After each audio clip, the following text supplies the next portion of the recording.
I have stood at the foot of that empty seat for the better part of my life, and for most of it I believed I was guarding a grave. You should understand what the seat was.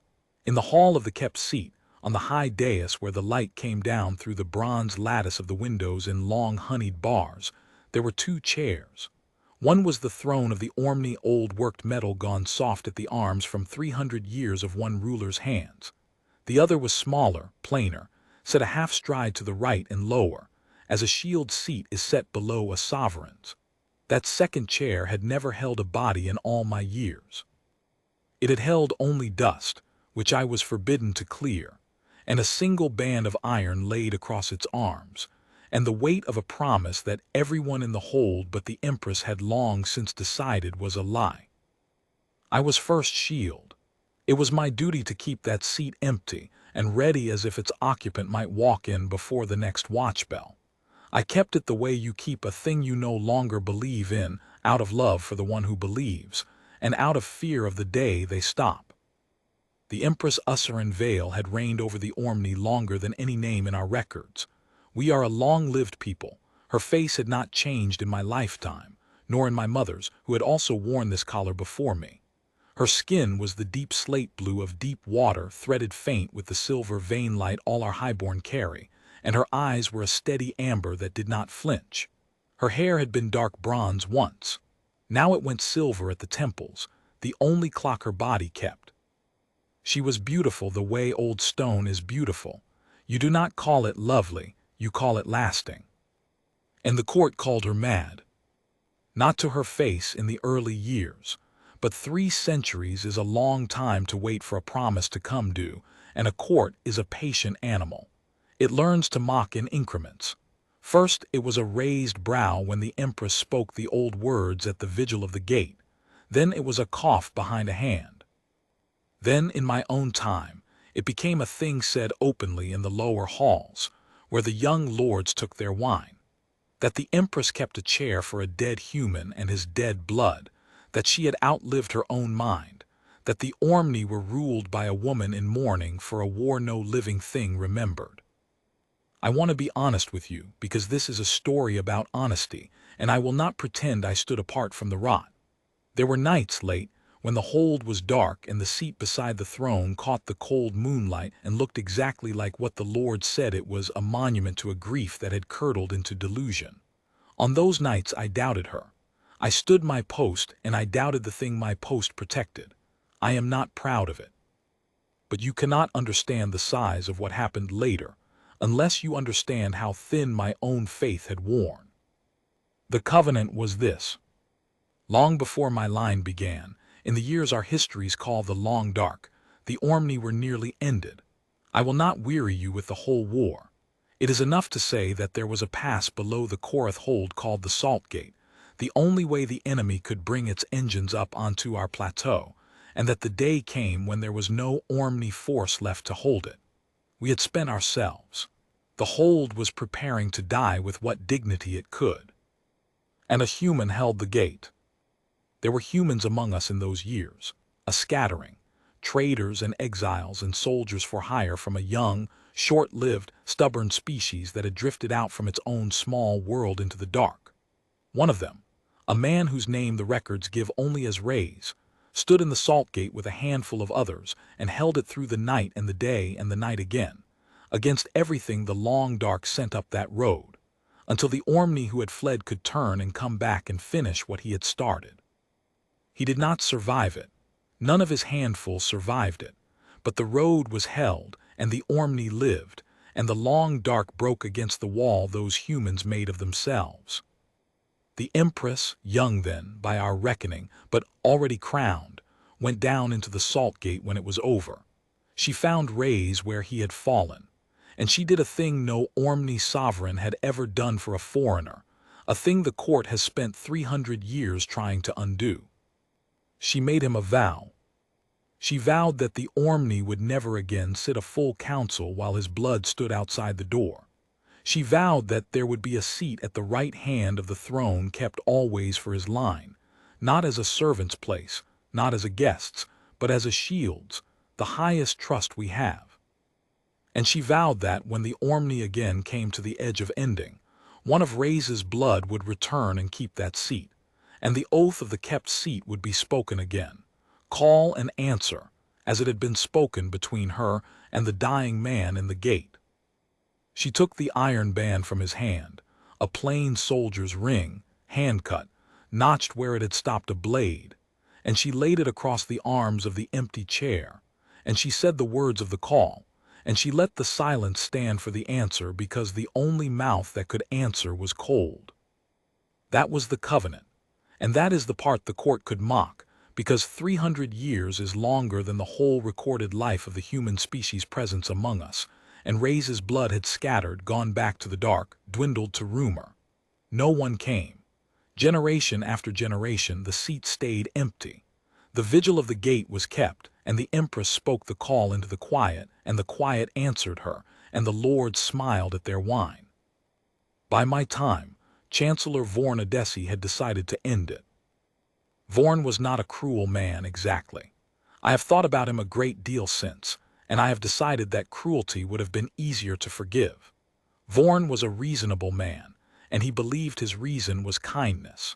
He believed the Empress was old and grieving and unwell in her mind, and that the seat was a wound she would not let heal, and that the Ormney were weaker for being ruled by a sovereign who waited on a ghost. He wanted to dissolve the covenant by law, declare the line of Ray's extinct, name a proper successor seat, and this was the part he kept softly in the back of his mouth. Have the Empress examined by the physicians of the mind and quietly relieved of her crown for her own good. He had the votes. That is the thing I could not get the Empress to hear. He had spent decades gathering them, lord by lord, and at the council of the long year, when the whole court assembled in the hall of the kept seat under the bronze windows, he meant to move the dissolution and win it. I had counted the standings myself. We would lose. The seat would be struck from the law, the iron band would be taken from its arms and put in a museum case, and the Empress would be led, with every courtesy, out of her own reign. The morning of the council, I dressed her. She would not let the chamberwomen do it on that day. She wanted my hands, she said, because mine were the only hands in the hold that had never once cleared the dust from the seat without being told. I fastened the long bronze fall of her ceremonial robe and set the slim circlet in her silvering hair, and I could not make myself meet her eyes in the glass. "Velka," she said, "you think today is the day I lose." "I think the Count is against us, Majesty." That is not what I asked. Her amber eyes found mine in the mirror and held them, patient as stone. I asked what you think. I am a shield. We are raised not to lie to the one we guard, and I had never broken that, not in my whole life of service, and I did not break it then, though it cost me. "I think," I said, "that I have stood at the foot of that seat for 40 years, and I have never seen it filled, and I do not know any more whether I am guarding a covenant or guarding your grief.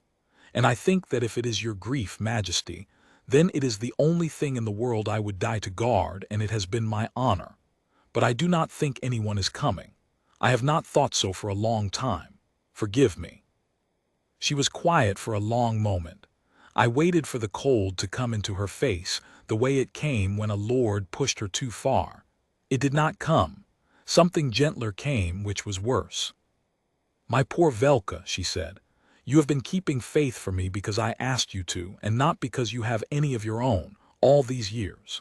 She turned from the glass and laid one cool hand against my cheek, the way she had not done since I was a girl new to the collar. "That is a heavier watch than I knew I had set you. I am sorry for it." "Majesty."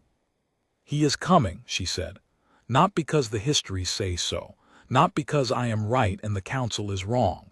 He is coming because a vow was kept on both sides of a door for 300 years, and a thing kept that long does not break. It comes due. You will see." She let her hand fall. "Now stand me up straight and walk me in. Let us go and let Vorn strike his blow."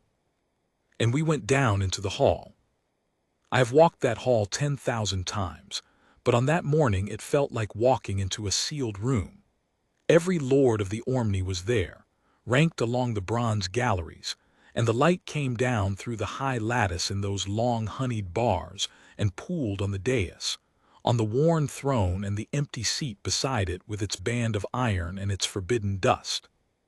Vorn stood near the dais in the dove-gray of his office, calm, sure, papers in his hands, and when the Empress took the throne he inclined his head with a respect so complete it was its own kind of insult. I took my post at the foot of the empty seat. I always do. I stood where its occupant's shield would stand, guarding a chair, and I felt the eyes of the young lords on me, and I felt the old hot shame rise in my throat, and I set my hand on the pommel of my blade and I kept my face still, because that is the discipline, that is all I had left to give her, a still face at the foot of a joke. Vorn began. He was good. I will grant him that across all the years. He did not rage against the covenant, he mourned it. He spoke of the great sacrifice of the human race with real warmth, called it one of the noblest hours in Ormney memory, said the Ormney owed that man a debt that could never be repaid. And then, gently, he turned the knife. A debt to a man, he said, is not a debt to a phantom. The man was honored. The man was avenged. The man was 300 years in the ground, and his blood had gone out of the dark and left no door for the Ormney to wait at.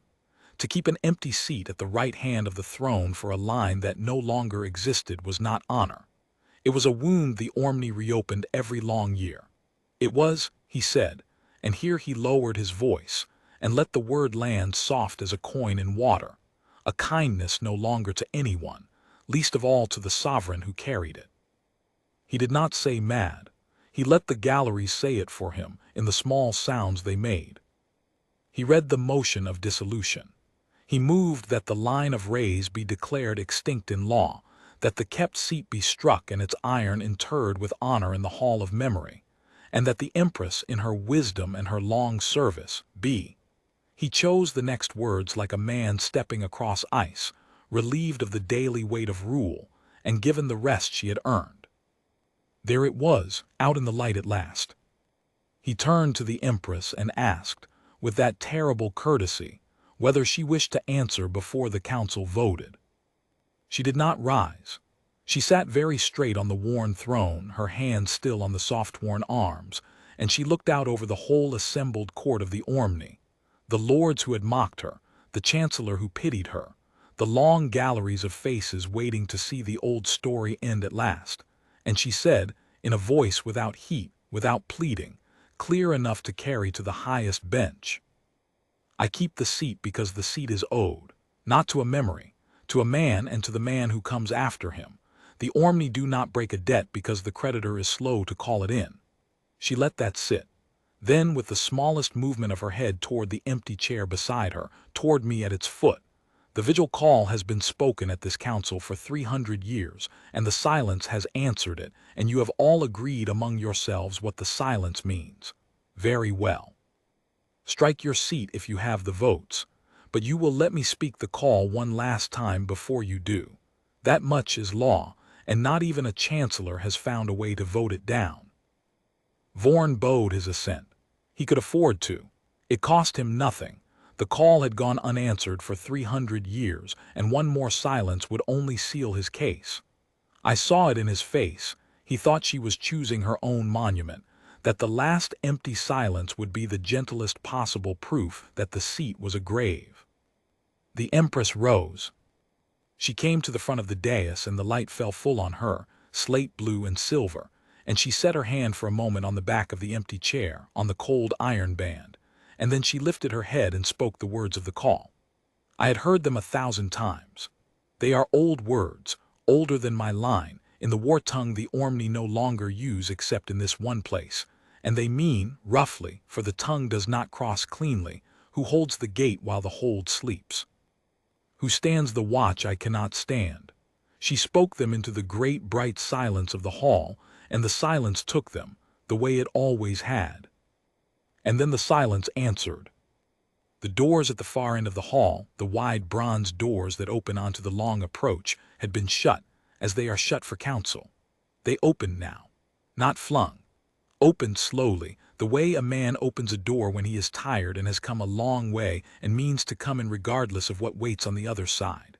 The light from the approach came in cold and white behind him, so that for a moment he was only a shape in the doorway, broad, still, and the whole hall turned as one animal to look. He came in alone. He was a human.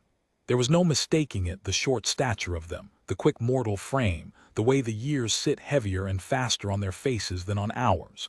He was perhaps in the middle of his short life, which is to say old for his kind and an infant for mine. Dark hair going gray at the sides, a face weathered the way a coast is weathered, lined and burned and set. A scar split one brow and ran down to the cheekbone, an old white seam.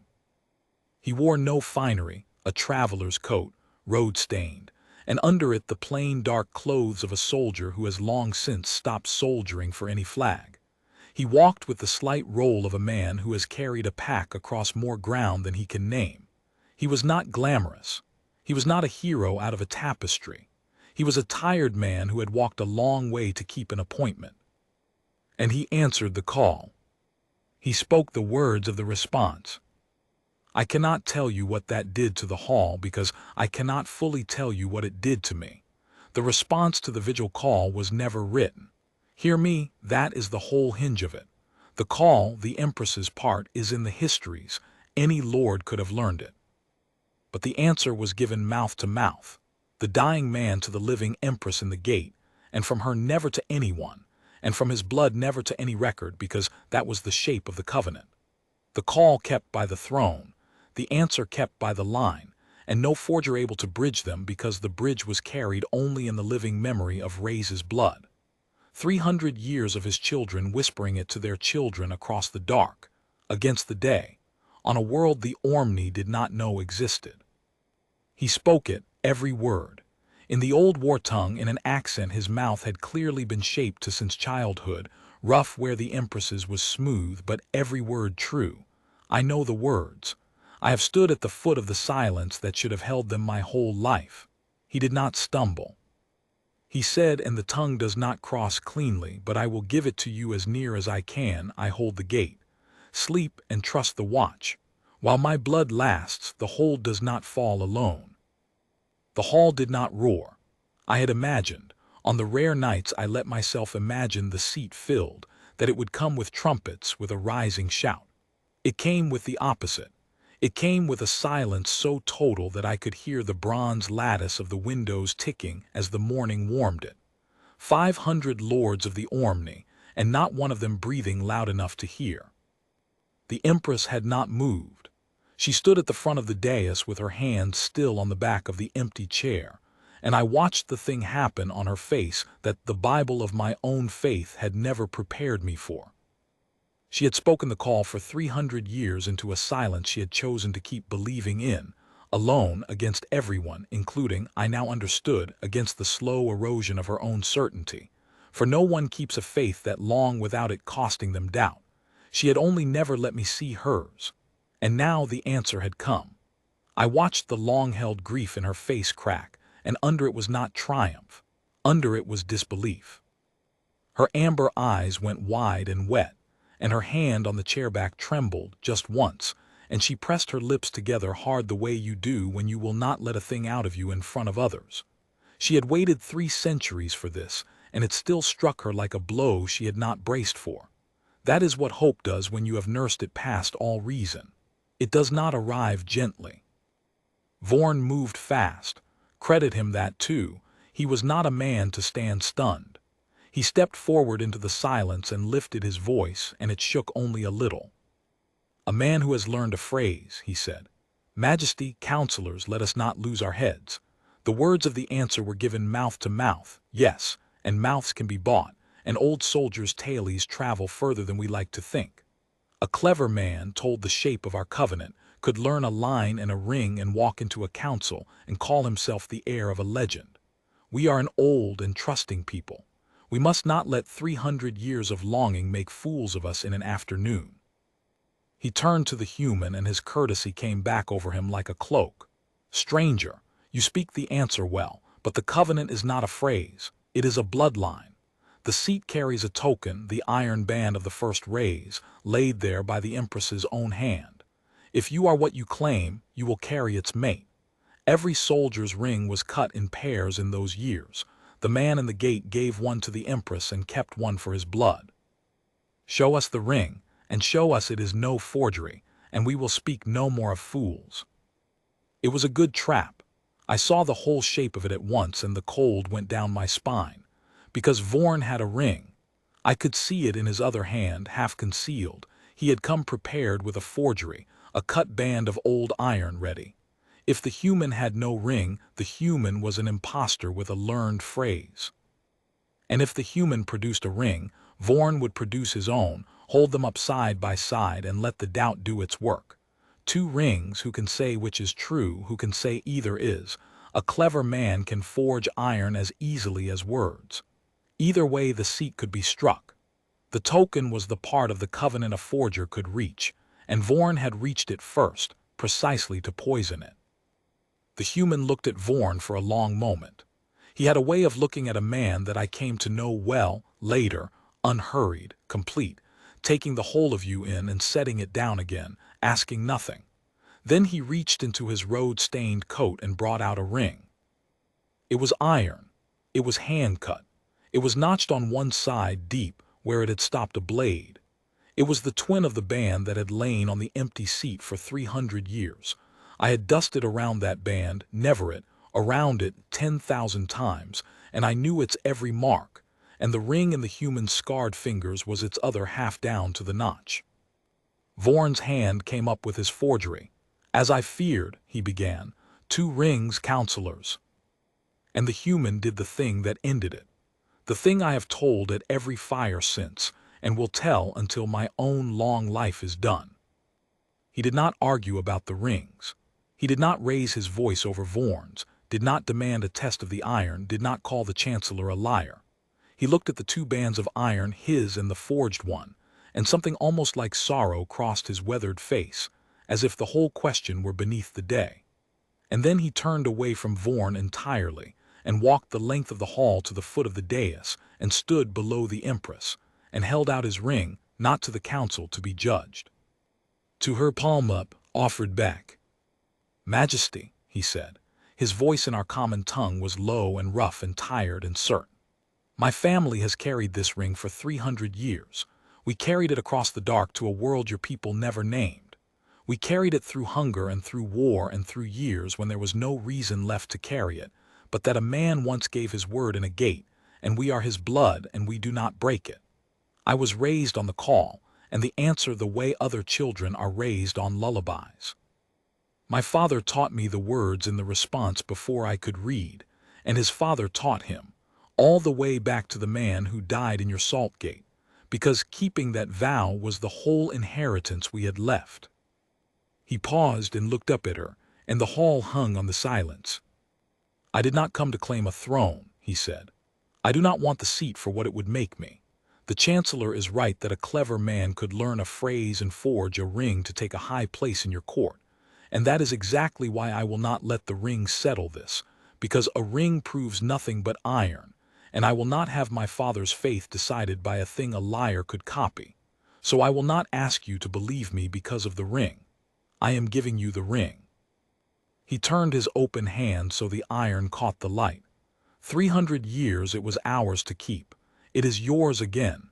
If the seat is to be struck, strike it, but the covenant goes back into your hand whole and not into a museum case. We kept it as long as you needed us.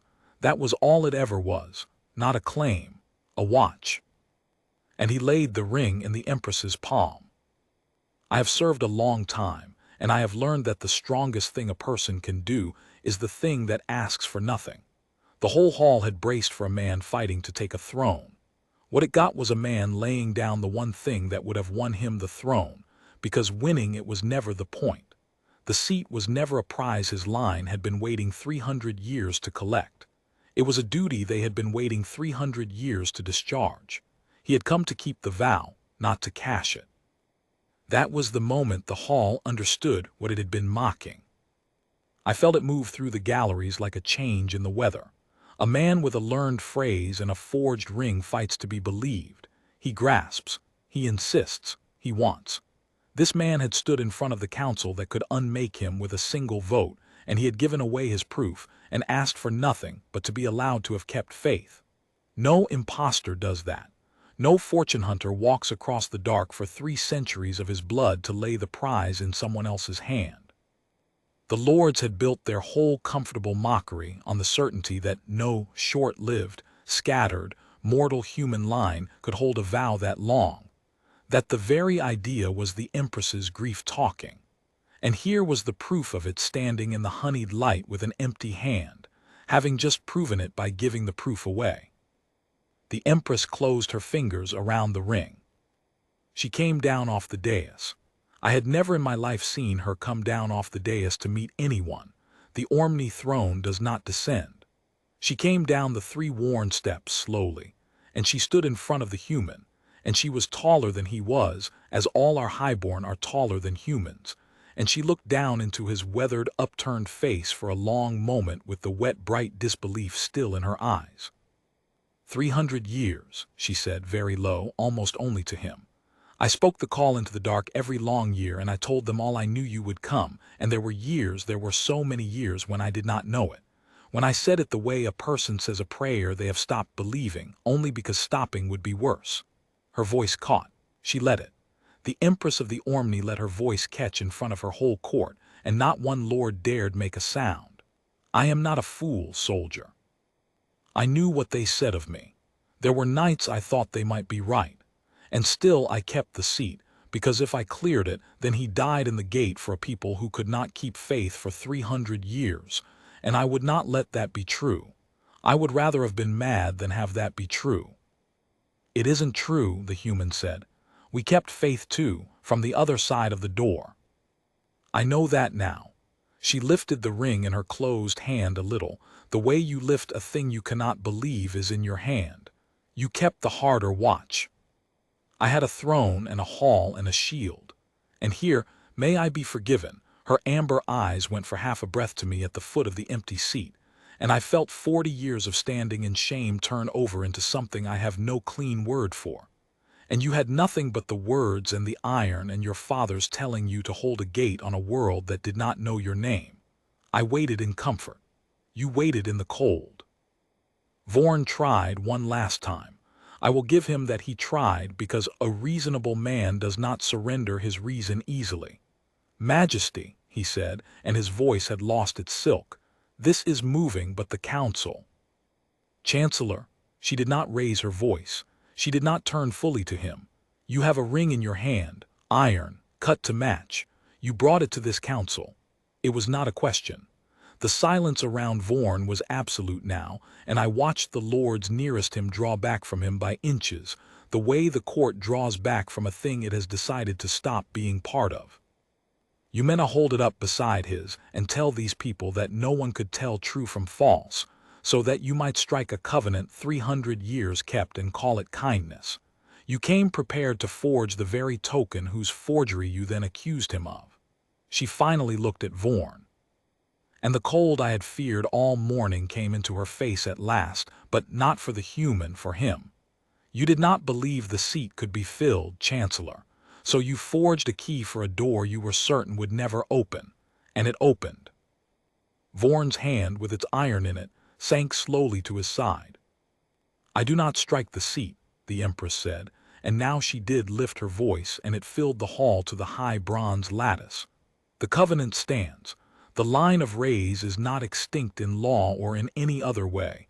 It is standing on my dais with my whole court as witness, and the motion of dissolution dies where it was spoken. She let that ring out and settle. Then quieter, with something almost like mercy returning to her. As for relieving your Empress of the weight of her rule, Chancellor, you will find I am not so tired as you hoped. I have just had 300 years of waiting answered in an afternoon. I feel, if anything, rather young. It was the human in the end, who broke the spell gently, the way he did everything. He looked up the steps at the empty seat, at the iron band that had lain there 300 years, which was the twin of the one now closed in the Empress's hand, and he asked, plain as a workman asking where to set a load. Where do you want me, Majesty? Not what is my title, not what lands, what honors, what place above these lords who laughed at you. Where do you want me? As if he were reporting for a watch, which I understood was exactly what he believed he was doing. The Empress looked at the seat. Then she looked at me. And I understood before she said it what she was about to offer him, and I understood what it would cost me, and I found that I did not care about the cost at all, that I would have laid down my collar gladly to see this seat filled before I died. The seat is a shield seat, she said to him. It always was. Reyes did not die a king in my gate, he died a soldier holding a line. The covenant was never that his blood would rule beside me. It was that his blood would guard beside me when the Ormney came again to the edge. She looked out at the galleries, at the dissolution that had died, at the danger she alone, perhaps, still saw coming. For the Ormney do not assemble the whole council and try to unseat their empress in a year when all is well, and she knew better than any of us what shadow had crept up to the edge of our age to make Vorn so desperate to set his own creature beside the throne. And we are coming again to the edge. Why else would the seat fill now, after 300 quiet years? A vow does not come due in a time of peace. A different kind of cold went through the hall then. The good kind, I think. The kind that wakes a people up. Take the seat, she said to the human. Not to be served, to stand the watch. Velka, and she turned to me, and 40 years of my still face at the foot of a joke fell off me all at once. You have guarded that seat empty longer and more faithfully than any shield in our history, against your own doubt, which is the hardest watch there is. You will teach him our ways. You will stand it with him. The kept seat has 2 shields now, and the hold has its watch back. I did not trust my voice. I put my fist to my heart, which is all a shield can do when words will not come, and I held it there. He came up the 3 worn steps. He stopped before the empty chair, the dust I had been forbidden to clear, the iron band gone now from its arms into the Empress's keeping. He did not sit at once. He looked at the chair for a long moment, this tired, weathered man at the end of a 300-year road that was not even, properly, his own, only his blood's, handed to him in a gate he had never seen by fathers long in the ground. I think he was greeting it. I think, after a fashion, he was greeting all of them. Every Reyes between the first and himself, who had whispered the answer into a child's ear in the dark, and died without ever seeing the seat their faith was keeping. Then he drew his sword, an old blade, plain, well kept, and instead of sitting in the seat, he laid the sword across its arms, where the iron band had lain, and he took up his stance beside it, at the right hand of the throne in the shield's post, facing out toward the hall and whatever was coming for the Ormney at the edge of the age. He did not take the seat to rest in it. He took it to stand the watch over it. 300 years his line had kept a vow to come. He kept it, on arriving, by keeping a vow to stay. The Empress climbed the steps back to her throne. Before she sat, she opened her hand and looked at the iron ring in her palm, the proof he had given away, the thing that should have been his and was now hers, returned whole into the keeping of the throne where the first one had lain. She did not put it back on the empty chair. The chair was not empty anymore. She closed her hand around it instead and kept it, the way you keep the one thing that proves you were not, after all, a fool to wait. She sat. He stood at her right hand. I took my place at his side, 2 shields now at the kept seat, and the seat between us with a soldier's sword across its arms. The court of the Ormney knelt. Not because they were commanded. Vorn's law was dead. There was no command to kneel. They knelt because the thing they had spent 300 years mocking had walked in out of the cold and proven itself by giving everything away. And there is nothing in the world that brings a proud people to its knees faster than discovering that the thing it laughed at was the truest thing in the room. The galleries went down, lord by lord, the old ones first, then the young ones who had said the cruelest things at their wine, until the whole bright hall was bowed, and the only ones standing were the Empress on her throne and 2 shields at the kept seat, and the human between them with his hand resting easy on the back of a chair his family had been keeping for him for 3 centuries, without ever knowing his name. I looked at him, this tired, ordinary man who was the answer to the call I had stopped believing in. And I thought of all the years I had stood at the foot of that empty seat and guarded what I feared was only grief, and I felt the long shame of my doubt lift off me and go, and in its place came something I had not felt in 40 years on this post. I felt it had been worth keeping. The Empress leaned a little toward him, so that only the three of us on the dais could hear, and she said the thing that ends it, the thing I have carried since the way his fathers carried the answer. "You took your time, soldier," she said, "and there was the whole 300 years in it, the grief and the doubt and the waiting and the love of a thing held faith with past all reason, and under it at last joy. My family came as fast as we could, Majesty," he said. "It's a long way in the dark." He looked out at the kneeling hall, at the edge of the age she had warned of, at the watch he had crossed 3 centuries to keep. "But we always meant to come. You can sleep now. The gate is held." And she did something I had never seen her do in my whole life of service. The Empress of the Ormney, who had not let herself weep in front of her court even when she might have, who had kept her face like old stone through 300 years of mockery, she let the tears come, finally, in the honeyed light, with her whole court bowed at her feet and the empty seat filled at last. She did not hide them. She had earned them. "Welcome home," she said. "That is the whole of it, near enough. I have told it at 100 fires since, and I tell the young shields who come to me now, the ones who will stand the kept seat after I am gone, the same thing I learned that morning at the foot of an empty chair I had stopped believing in. A vow kept on both sides of a door for 300 years does not break. It comes due. You will not always live to see it. The first Rays did not. His fathers did not. I nearly did not believe long enough to see it myself. But it comes due, and when it does, it walks in out of the cold, tired and scarred and asking nothing, and lays its proof in your hand and takes up the watch. So keep the seat, even when it is empty, even when they laugh, especially then. That is the whole of a shield's faith, and it is the whole of the Ormneys now, and it was the gift a short-lived human gave a long-lived people on the morning he came home, that there is no watch so long it cannot be kept, and no door so dark that faith on both sides of it will not, in the end, open.